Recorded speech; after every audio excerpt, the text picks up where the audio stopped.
আন্তর্জাতিক অপরাধ ট্রাইব্যুনালে বক্তব্য রাখছেন চিফ প্রসিকিউটর। আমরা সরাসরি চলে যাচ্ছি সেখানে।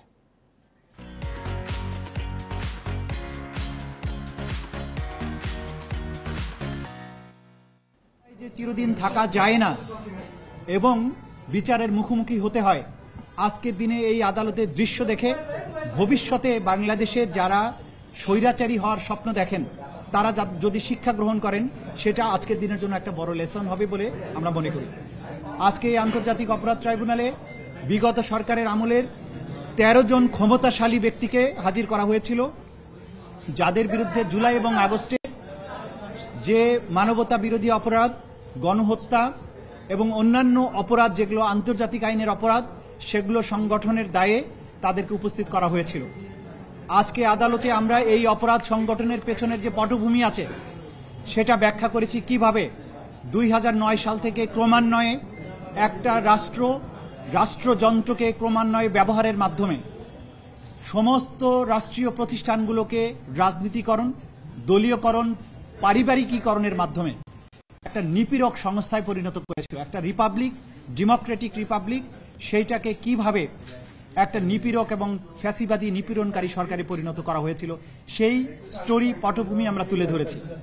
যেই পটভূমিতে একটা রাষ্ট্র ক্রমান্বয়ে জনগণকে বিভিন্ন সময় হত্যা করে, আমরা বলেছি পিলখানা হত্যাকাণ্ডের মাধ্যমে প্রতিরক্ষা ব্যবস্থাকে ধ্বংস করা হয়েছে, শাপলা চত্বরে সাধারণ মানুষকে হত্যা করার মাধ্যমে প্রতিবাদীকে স্তব্ধ করা হয়েছে, সিকিউরিটি অ্যাক্টের মাধ্যমে মানুষের বাকস্বাধীনতা, অন্যায় এবং নিপীড়নের বিরুদ্ধে যে ভয়েস জনগণের সেটাকে রুদ্ধ করা হয়েছে। এইভাবে একের পর এক গণতান্ত্রিক প্রতিষ্ঠানগুলো ধ্বংস করেছে, নির্বাচন ব্যবস্থাকে ধ্বংস করেছে শুধুমাত্র একজন ব্যক্তি বা তার পরিবারকে ক্ষমতায় রাখার উদ্দেশ্যে।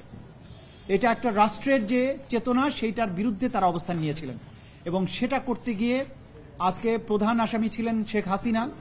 শুধুমাত্র তাকে রক্ষা করা এবং তাকে ক্ষমতা রাখার জন্য এই অপরাধগুলো সংগঠিত হয়েছে এবং এই সমস্ত অপরাধের সবচাইতে বড় দায় হচ্ছে শেখ হাসিনার এবং তার নির্দেশে তাকে ক্ষমতায় রাখার উদ্দেশ্য বাস্তবায়নের জন্য আজকে বাকি যে ১৩ জনকে উপস্থিত করা হয়েছিল তারা ক্যাবিনেটের সদস্য হিসাবে সরকার দলের বিভিন্ন দায়িত্বশীল পদে অধিষ্ঠিত থেকে, কেউ সরকারের আমলাতন্ত্রের মধ্যে যেমন স্বরাষ্ট্র সচিব ছিলেন, তারা এমপি ছিলেন, ১৪ দলীয় জোটের নেতা ছিলেন, রাজনৈতিক সহকর্মী ছিলেন, তারা সবাই মিলে এই অপরাধগুলো সংগঠন করেছেন নৃশংসভাবে। ২০০০-এর মতো ১৫০০-এর অধিক ছাত্র তরুণ জনতাকে হত্যা করেছেন, ২৫,০০০-এর বেশি মানুষকে আহত করেছেন। গোটা বাংলাদেশ জুড়ে নৃশংসতা চালানো হয়েছে, সিভিলিয়ানদেরকে নিষ্ঠুরতম পন্থায় হত্যা করা হয়েছে। হত্যার পরে তাদের লাশ দাফনে বাধা দেওয়া হয়েছে, আহতদের চিকিৎসা করতে বাধা দেওয়া হয়েছে, লাশকে পুড়িয়ে দেওয়া হয়েছে, দাফন করতে দেওয়া হয়নি, গোপনে দাফন করতে বাধ্য করা হয়েছে। হসপিটালে চিকিৎসার পরে মৃত্যুবরণকারীদের ডেথ সার্টিফিকেটে পোস্টমর্টম করতে দেওয়া হয়নি, ডেথ সার্টিফিকেটে লিখতে দেওয়া হয়নি যে গানশট ইনজুরিতে মারা গেছে। এই ধরনের অপরাধ সংগঠন তারা করেছেন, তারা আজকে উপস্থিত করা হয়েছিল। আমরা যেটা আদালতের কাছে জানিয়েছি যে এই অপরাধ একই সাথে সারা বাংলাদেশে ৫৬,০০০ বর্গমাইল জুড়ে একদম ব্যাপক ভিত্তিক মাত্রায় সংগঠিত হয়েছে এবং টার্গেটেড ওয়েতে পারসিকিউশন করা হয়েছে। এইটার তদন্ত সমাপ্ত করে বিচারের উপযোগী একটা রিপোর্ট দাখিলের জন্য আমাদের একটা যুক্তিসঙ্গত সময় দরকার।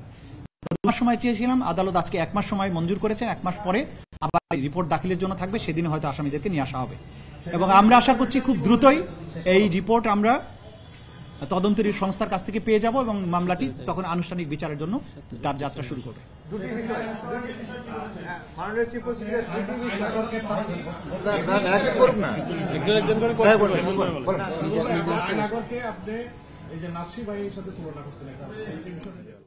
ট্রাইব্যুনাল চত্বরে সাংবাদিকদের ব্রিফ করছিলেন চিফ প্রসিকিউটর তাজুল ইসলাম। সরাসরি ছিলাম সেখানে।